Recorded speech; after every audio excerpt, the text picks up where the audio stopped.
Bienvenue sur l'IMAX EFIRC, le rendez-vous santé-sécurité. Je suis avec Caroline Crost et nous allons parler du CSE dans les toutes petites entreprises.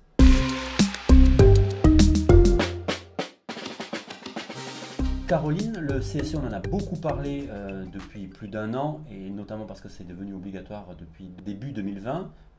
Mais qu'en est-il dans les toutes petites entreprises? J'ai l'impression que des fois, les responsables de toutes petites structures n'ont pas conscience que ça les concerne également. Donc à partir de quand ça les concerne? Tout à fait. Alors ce qu'il faut savoir, c'est que toutes les entreprises sont concernées, quel que soit le type d'activité qu'elles exercent. Donc à partir du moment où on a 11 salariés équivalents temps plein depuis minimum 12 mois, il faut bien penser au délai malgré tout, il faut penser à l'élection de son CSE. Alors, les entreprises ont quand même le temps de le faire, c'est-à-dire qu'à partir du moment où ça fait plus de 12 mois qu'ils ont plus de 11 salariés équivalents temps plein, ils ont encore 12 mois pour mettre en place les élections et de manière à stabiliser les effectifs et être certains qu'ils vont rester au moins à 11 salariés équivalents temps plein. Mais effectivement, toutes les activités sont concernées, qu'on soit artisan, qu'on soit dans le tertiaire, peu importe, il faut penser aux élections. Ok. Du coup, je crois qu'il y a un seuil également à 30. Alors, tout à fait. À quoi il correspond? Ce seuil de 30 salariés, il est pris en compte lorsque on met en place les élections. Donc on va informer, on va d'abord effectivement comptabiliser le nombre de salariés dans l'entreprise. On sait qu'on est dans les clous, qu'on a plus de 11 salariés équivalents temps plein. On va informer les salariés du fait qu'on va engager des élections. Et à partir du moment où on a moins de 30 salariés, si au bout de 30 jours, aucun salarié ne s'est porté volontaire pour devenir membre élu du CSE, eh bien dans ce cas-là, nous n'aurons pas besoin de poursuivre les différentes étapes qui sont normalement attendues, qui sont notamment d'informer les syndicats du fait qu'on va procéder à des élections. On peut, dès que le seuil de 30 jours est passé, on peut mettre en place un PV de carence.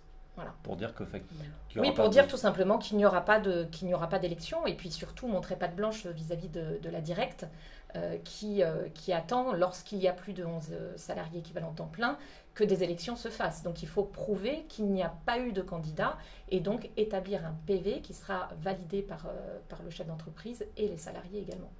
Ok. J'aimerais revenir sur ce seuil de 11 salariés équivalents temps plein. Du coup, comment ça se passe si l'entreprise et le nombre de personnes dans l'entreprise varie?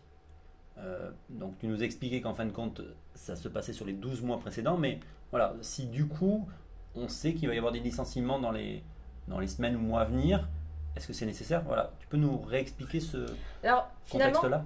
On se retrouve avec un délai au final de 24 mois pour mettre en place ces fameuses élections. Donc si on sait que depuis 12 mois consécutifs, on a 11 salariés équivalents temps plein, on a 12 mois pour mettre en place ces élections. Donc si dans ces 12 mois, on sait qu'il va y avoir une évolution en baisse de l'effectif, il est inutile d'envisager des élections. Par contre, il est tout à fait possible qu'on se retrouve pendant 24 mois consécutifs avec 11 salariés équivalents temps plein, qu'on engage les élections et qu'une fois que les élus soient en place, on se retrouve en dessous du seuil de 11 salariés. C'est pas grave. Dans ce cas-là, on va au bout du mandat prévu de 4 ans, en général c'est 4 ans des élus, et puis on verra, on fera le point au bout de 4 ans, savoir où on en est au niveau des effectifs, pour savoir si on remet en place de nouvelles élections ou pas. Ok, parfait. C'est très clair. Je te remercie. Je t'en prie.